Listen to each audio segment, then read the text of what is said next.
उसने तुरंत देखा कि माँ के साथ जुआ खेल रहा काना आदमी धोखा दे रहा है। उसने खुद को स्ट्रेट फ्लश दिया पर माँ को बेकार पत्ते थमा दिए। खेल शुरू होते ही दोनों ने लाख लाख की बाजी लगाई पर पत्ते देखते ही माँ घबरा गयी। छोटू, ये पत्ते तो बहुत छोटे लग रहे हैं। ये सुनकर एक आंख वाला आदमी भी चुपचाप मुस्कुराया क्योंकि वो अच्छी तरह जानता था कि उस औरत के हाथ में सिर्फ बिखरी हुई पत्तियां हैं। तभी औरत ने 80 लाख का कर्ज लिया और सब एक ही बाजी पर लगा दिया। ये देख दोनों खुश हुए।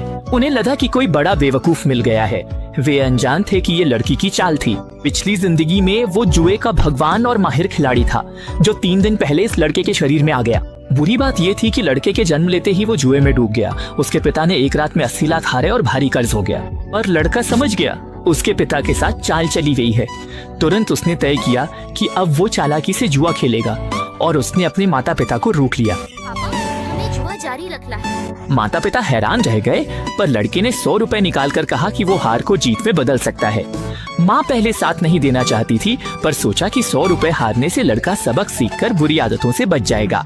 फिर माँ भी मेज पर बैठ गई और खेल शुरू हुआ। पिछले जन्म के अनुभव के आधार पर उसने जल्दी ही सबसे बड़ी ताश की पहचान कर ली और माँ ने भी उसकी सलाह पर दाव लगाना शुरू कर दिया। लेकिन लड़के के इशारे पर वे लगातार जीतते गए और सिर्फ 1 घंटे में ही ढेर सारे चिप्स जीत लिए। जरा गणना करके मुझे बताओ, हमने कुल कितनी धनराशि जीती है? 7,000 जीते हैं। लेकिन लड़का अच्छी तरह जानता था कि अभी जो पैसे जीते जा रहे हैं वो सब सामने वाले की बनाई हुई चाल है जिसका मकसद जुआरी की लालच को धीरे धीरे भड़काना है। तभी कानी ने दाव बढ़ाया और 1000 की सीमा हटा दी। ये देख लड़के का पिता डर गया और पत्नी को रोका क्योंकि वो खुद 80 लाख हार चुका था। पर महिला जुए में अंधी थी। उसे लगा कि इस बार जीतकर वो पति के हारे पैसे वापस पालेगी। मगर जब वो दुविधा में थी तभी लड़के ने उसका हाथ पकड़ लिया। माँ, चलो खेलते हैं।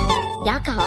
अपनी माँ को सट्टेबाजी जारी रखने के लिए लड़के ने झूठ बोला और दावा किया कि उसके पास विशेष क्षमताएं हैं और वो हर दाव का मूल्य देख सकता है। फिर उन्होंने अन्य टेबलों से कार्डों का उतारेंगे। माँ, उधर देखो। जीत। इस कार्ड की 6 अंजू। अरे खोलो, 336। ये देखकर महिला को आखिरकार राहत मिली और उसने ताश के अगले दाव पर ध्यान केंद्रित किया।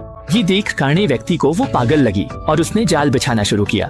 उसे अंदाजा नहीं था कि उसकी नकल करने की कला उस लड़के के लिए मामूली चालें थी। सीमा हटते ही काने का सहायक साहसी हो गया। उसने दाव 100 से 10,000 कर दिया और कहा पैसे ना होने पर कैसीनो ब्याज पर कर्ज देगा। महिला ने अनजाने में फिर 80 लाख का कर्ज दिया। पिता घबरा गए। उन्हें घर बर्बादी का डर सताया। सहायक की हिम्मत जवाब दे गई पर काढ़ा व्यक्ति मौका नहीं छोड़ना चाहता था। उसने 10 साल की जमा पूंजी दाव पर लगा दी। तुम भी हो? मेरी शफलिंग की तकनीक बेहद माहिर है। 10 साल में कभी कोई गड़बड़ नहीं हुई। वो मुझे ब्लफ नहीं कर सकता। ऐसा कहते हुए एक आंख वाले ने अपने पत्ते खोल दिए जो कि सबसे बड़ा स्ट्रेट था। देखकर औरत काफी डर गई लेकिन लड़का अब भी आत्मविश्वासी था। माँ, आप अपने पत्ते खोलिए। अब मैं चाल चलने वाला हूँ। मैं तुम्हें दिखाता हूँ। मैंने तुमसे कहा था जरूर जीतोगे।